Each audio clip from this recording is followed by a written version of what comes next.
Family ও কৃষক card চালু সহ 6 মাসে আগামীর পরিকল্পনা নির্ধারণ সরকারের বড় অর্জন বলছেন ক্ষমতাসীনরা। বন্ধ হয়েছে গুম খুন, রাজনৈতিক সংকট রয়ে গেছে মনে করেন বিশ্লেষকরা। নির্বাচিত সরকারের এই 6 মাসে দেশের সর্বোচ্চ আইনের অনুশাসন, বাক স্বাধীনতা এবং মানবাধিকার নিশ্চিত করা হয়েছে।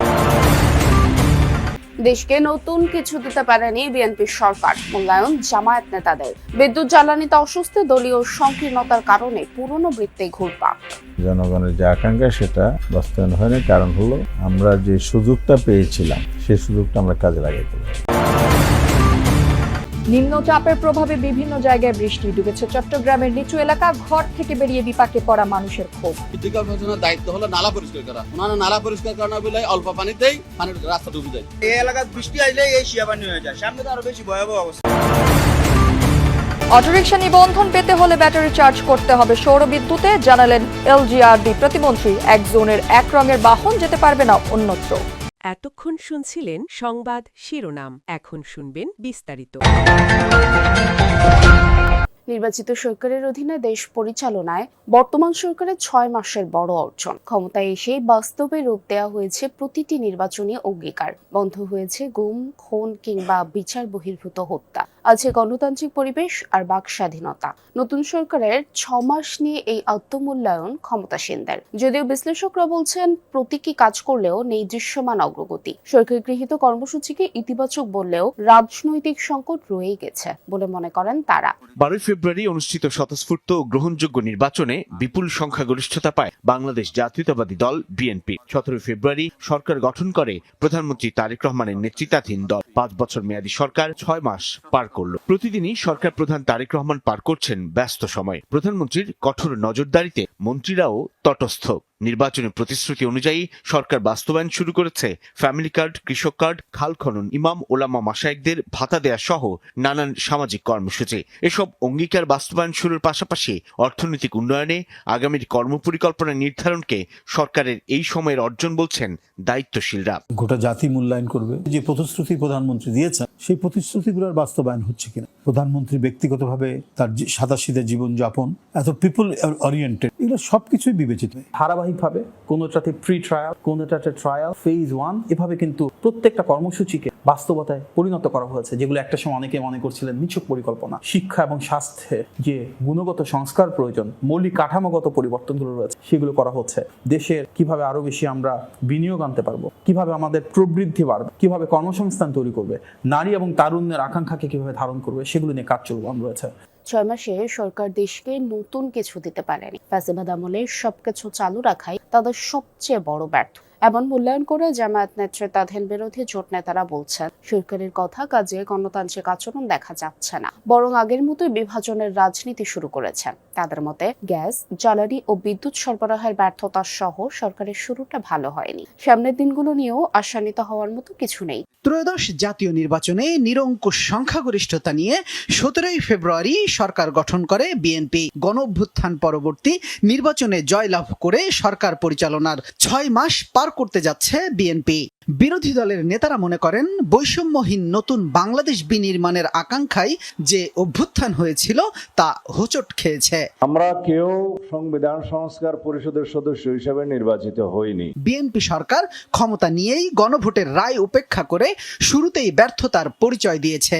তাদের মূল্যায়ন, বিএনপি দলীয় সংকীর্ণতার ঊর্ধ্বে উঠতে না পারায় দেশ আবারও পুরনো পথে হাঁটছে। দেশে পরিবর্তন আসার কথা, সেগুলো হয়নি। জনগণের যে আকাঙ্ক্ষা সেটা বাস্তবায়ন হয়নি, কারণ হলো আমরা যে সুযোগটা পেয়েছিলাম সেই সুযোগটা আমরা কাজে লাগাইতে পারি। সে সরকার এখনো পর্যন্ত তারা খুব বেশি ভালো করছেন। তারা এই 6 মাসের যে জার্নি, তাতে নাগরিক সেবা যেগুলো আছে সেগুলো তারা প্রপারলি জনগণের কাছে পৌঁছাতে পারেনি। আবার আরেকটা জিনিসও আছে, সেটা হলো প্রশাসনে দলীয়করণ। আমার বক্তব্য রাখার অধিকার, আমার মিছিল করার অধিকার, এই জন্যই তো আমরা লড়াই করলাম। সেখানে যদি আপনি বাধায় দেন তাহলে বোঝা যাবে যে you are already going back, পিছনে যাচ্ছেন। আবার এই কাজটা তো স্বৈরাচার। বিরোধী দলীয় নেতাদের দৃষ্টিতে ফ্যাসিবাদ বিরোধী ঐক্য ধরে রাখতে না পারা ও আইন শৃঙ্খলা পরিস্থিতির অবনতি সরকারের সবচেয়ে বড় ব্যর্থতা। সেই সাথে আছে গ্যাস, জ্বালানি ও বিদ্যুৎ সংকটে চরম জনভোগান্তি। শুধুমাত্র জ্বালানির যে দাম বাড়ানো হয়েছে বিষয়টা এরকম না, এই জ্বালানি খাতকে প্রাইভেটাইজেশনের দিকে নিয়ে যাওয়ার কথা সরকার বলছে। এটা তো একটা অশনি সংকেত। যদি এরকম যেটা জ্বালানি সার্বভৌমত্বের মতো বিষয়কে প্রাইভেটাইজেশনের দিকে নিয়ে যাওয়া হয়, তো জনগণকে তো সেখানে জিম্মি হয়ে পড়তে হবে, এবং জনগণ যদি বিদ্যুৎ, জ্বালানি, গ্যাস এই বিষয়গুলোতে জিম্মি হয়ে পড়ে, তো সেক্ষেত্রে বাংলাদেশের সামনে একটা বড় ধরনের ভোগান্তি। সরকারের 1 নম্বর ব্যর্থতা হচ্ছে ফ্যাসিবাদ বিরোধী অক্ষটা আমরা গড়ে তুলেছিলাম। সবাইকে নিয়ে বাংলাদেশটাকে গড়ে তোলা, সেই ঐক্যবদ্ধ বাংলাদেশ গড়ে তুলতে পারে নাই। আগে যে আওয়ামী লীগ বিভাজনের রাজনীতিটা করেছে, একই বিভাজনের রাজনীতি করছে। জনগণ যখন এক ন্যায়সঙ্গত কথা বলে, সেই মতের বিরুদ্ধে গেলে আপনি আসলে নিজেই জনবিচ্ছিন্ন হয়ে পড়বেন। নিজেকে এত শক্তিশালী ভাবা ঠিক না। পুলিশ দিয়ে যদি গদি রক্ষা করা যেত, তাহলে হাসিনাই পারত।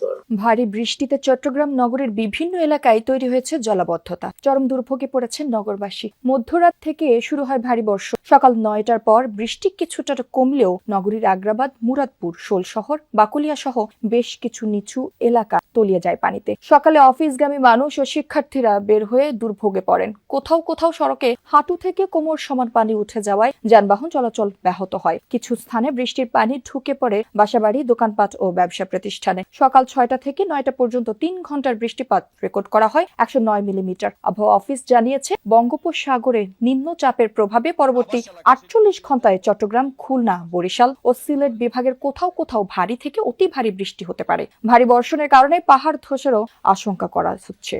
চলাফেরা বেশ দুর্ভোগ হইতেছে। ড্রেনেজ কোন সিস্টেম ভালো নাই, বা এটার কখন উন্নতি হবে, নগরবাসী এটার একটা মুক্তি চায়। যতগুলা নিচতলা যতগুলো আছে, এগুলোর মানুষগুলা মানে অবস্থা খুব একদম মর্মাহত যায়। যেটা বলে এই এলাকায় বৃষ্টি আসলে এই শিয়াবানি হয়ে যায়, সামনে তো আরো বেশি ভয়াবহ অবস্থা।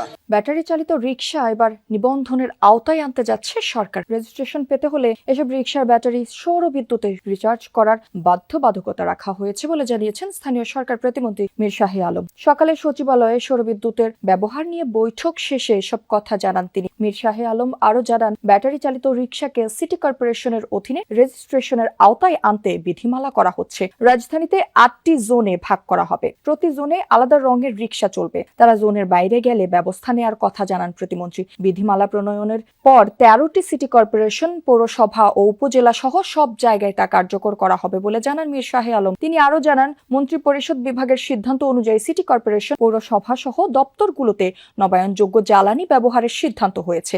এর মাধ্যমে বিদ্যুৎ সাশ্রয় হবে বলে মনে করেন তিনি। জানান, এই সিদ্ধান্তের মাধ্যমে নেট মিটারিং দিয়ে বিদ্যুৎ সাশ্রয় ও জাতীয় গ্রিডে বিদ্যুৎ দেওয়া যাবে। ব্যাটারি চালিত ই রিক্সাগুলি আমাদের স্থানীয় সরকার মন্ত্রণালয়ের অধীনে সিটি কর্পোরেশন এবং পৌরসভার আওতায় আমরা রেজিস্ট্রেশনের আওতায় নিয়ে এসেছি, এবং সেখানে কিছু শর্ত দেওয়া হবে যে তারা যে রিচার্জ করবে, এই রিচার্জটি অবশ্যই সৌর বিদ্যুতে হতে হবে। সৌর বিদ্যুতে, এবং সেটা নিশ্চিত করবে সিটি কর্পোরেশন এবং পৌরসভাগুলো। সৌর বিদ্যুতের বাইরে রিচার্জ করলে